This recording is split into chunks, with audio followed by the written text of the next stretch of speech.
when you lose an employee, this is the bottom line, right? You know, a lot of business leaders are most focused on, well, what's my return on investment? How much am I going to lose if I don't tend to my employees' mental health to avoid them from feeling burnt out or other mental health struggles?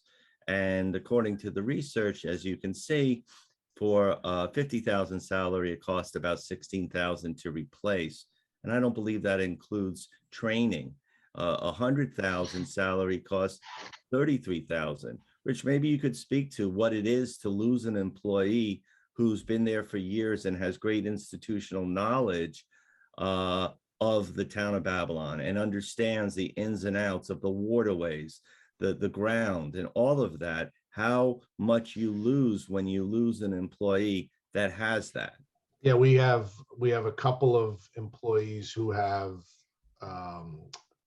30 years, 35 years of experience, or literally, you know, encyclopedias of their job. And we have a policy that, based on what they do, what type of position they're in, we'll bring someone in up to a year ahead of time to have them shadow or work under the person that they're replacing. We had a plans examiner who was with us a long time, and to lose her was a big jolt. And but we had brought somebody in 6 months prior, and still that person wasn't up to speed on what he needed to do to replace her.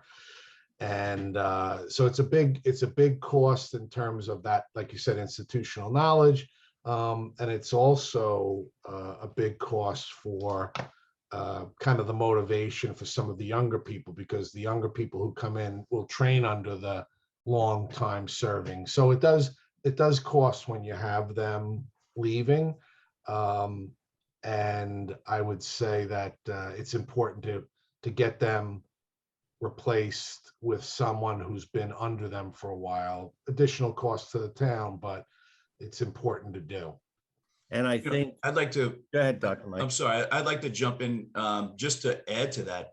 You know, we're talking about the cost to replace. What does it cost to have somebody working at 50% of their capacity? You know, what does it cost to have half your workforce functioning at 50 to 60 to 75% of their capacity because they're overstressed? They're not physically well. They're taking time off from work because of the stress and physical limitations that they have because they're out of shape or their body's not working well. So, I mean, you know, investing in the organization, you know, the key to your whole, the reason why we have organizations is the people. And, you know, we usually we've taken that for granted. And we usually think, like, if you're not sick, then you're well. And they couldn't be farther from the truth. So, you know, when you think about losing an employee, you know, and it costs you $33,000, but at the same time, you know, what is it costing every organization to have employees that are just not well? You know, it's ridiculous.